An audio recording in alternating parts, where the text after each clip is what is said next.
Morning, everyone. Pete Pardo here from Sea of Tranquility. Welcome to another edition of Top 10 Songs. Today we've got a terrific American heavy metal band that has been requested by a lot of people over the last few months. It's a band I dig quite a bit. I'm talking about Riot. Okay, one of those bands, you often hear people talk about those bands that a lot of people love, but they never really kind of had big success with the masses. This is one of those bands. And perhaps it's, they had a lot of different singers over the years, a lot of different lineup changes. All throughout, you had Mark Rial, who was basically the main guy, guitar player, founding member of the band. But, different singers, Rhett Forrester, Guy Speranza, so on and so forth. A lot of different shuffling lineups, a lot of different flavors on all their albums. To me, that's probably the reason why they never achieved bigger stardom that they did. They were always kind of like a really strong, popular underground band, but mainstream acceptance never really grabbed them, unfortunately. And I think that if you listen to, especially a lot of those early and mid-period albums, terrific heavy metal on those. As good as or better than a lot of the other bands that were out there at the time. So I'm going to give you my top 10 songs. I will tell you my 10 favorite songs are going to be really heavy from early in the career. The problem is when you grow up with certain bands, you tend to really latch onto those albums that were out and popular or that you had back, in those days. And these guys have a ton of albums. Like I said, with all sorts of various lineups, they're releasing albums under, there's no original members. You got Riot 5 or Riot V, whatever you want to call it. And those are pretty solid too. For me, those first handful of albums are really, really terrific. But they've got some really great material throughout all of their discography. So I'm going to start off with my number 10. I'm going to go back to the Narita album. Pretty cool album. I think, those first two albums, band not quite there yet, but still pumping out some good material. Kick Down the Wall from Narita. I think half of Narita is pretty damn terrific and kind of hints at what's to come on Fire Down Under and the albums coming after it. And some of it's kind of, it's good. It's kind of like Baby Riot, right? But Kick Down the Wall is one of my favorite tunes off of that album, and that's going to come in number 10 for me. And of course, now coming outside is the Street Cleaner, as we sit here this morning. Johnston. It's a little tiny thing. Anyway, coming in at number 9, we're going to go to the Restless Breed album. Another one of their stronger albums. They're pretty well known for 3 albums. Maybe 4, maybe 5.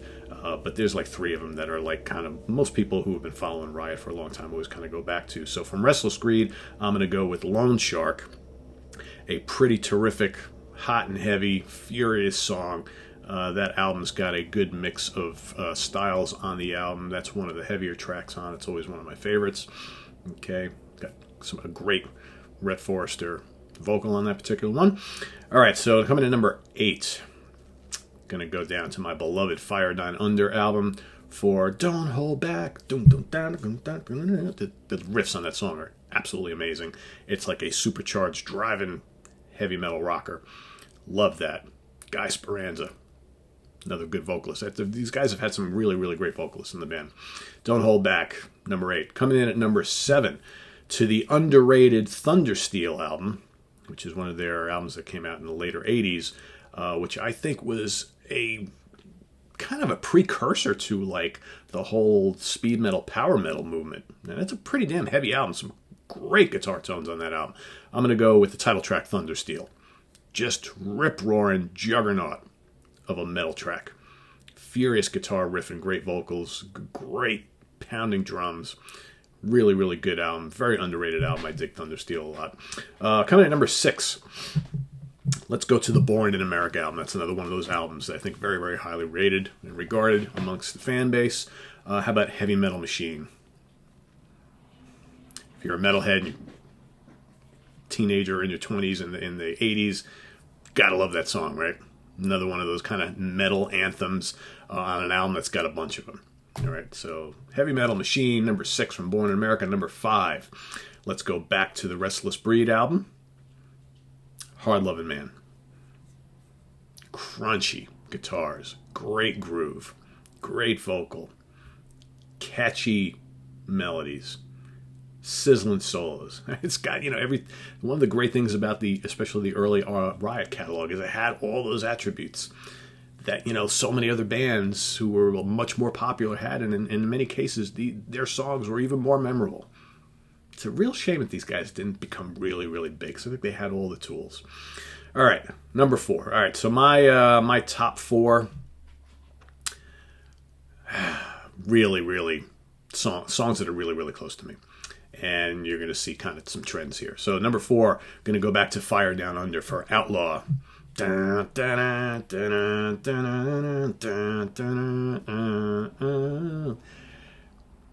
Great chorus, great riff. I mean, this album is just full of, the Fire Down Under album should have been enormous. Should have been enormous. I can't think of too many other, there's probably a good amount, but there's, as far as like metal albums go from that time period, just top to bottom, every song just so strong. Just a fantastic album.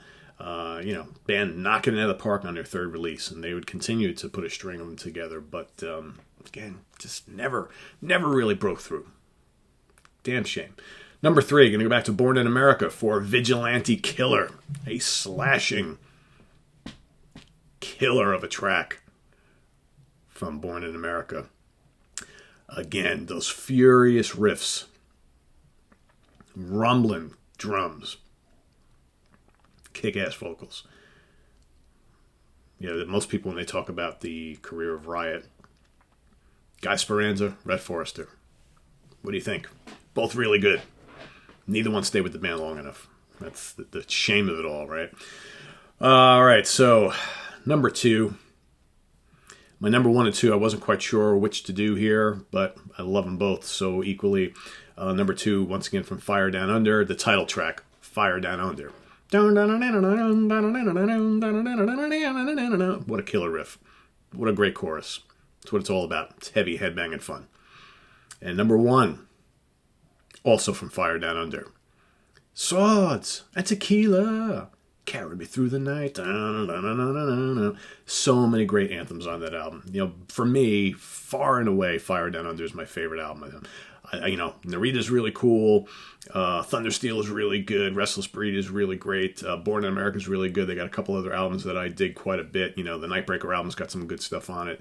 Through the Storm. The first album is okay for what it is, but man, those 4 albums for me, or 5 albums, are just prime Riot. So how about a couple honorable mentions? I do want to mention, I could just mention every other. I really struggled because I almost wanted to put the entire Fire Down Under album in my top 10, but that's not really fair. It's just such a great album. But Altar the King I really hated leaving that out, but that's a great song from there. From Narita, how about the title track, the instrumental title track? Really, really good. These guys were great musicians. Okay, Do It Up, another strong track off of Narita. From Restless Breed, how about Violent Crimes? All right, from Born in America, the title track, Wings of Fire, another great song from that album. Where Soldiers Rule, and the Rip Snortin' Gunfighter. Okay, from Thundersteel, how about Fight or Fall? Sign of the Crimson Storm, what a killer track that is. And Blood Streets. Blood Streets is amazing.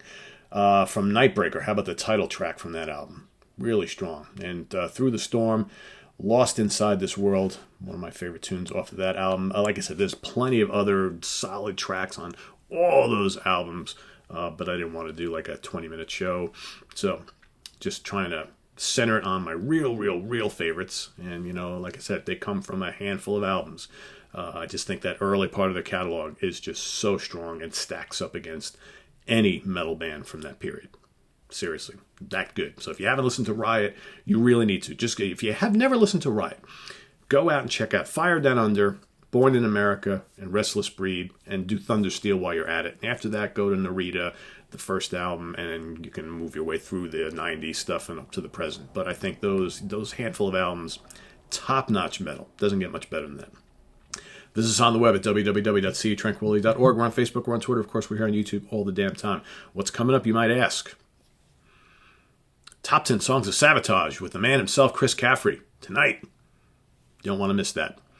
Okay, also, we've got Ranking the Studio Albums. One of my favorite jazz fusion bands of all time, Return to Forever. That's coming up as well. Tomorrow, 1982, favorite album of the year. We got some new review stuff coming up as well. Also tomorrow, going to be ranking the catalog, the studio catalog of Magnum with Stephen Reed. All this is coming up. Lots of really great stuff, guys, this weekend. Top 10 songs, Merciful Fate. Top 10 songs, Hammerfall.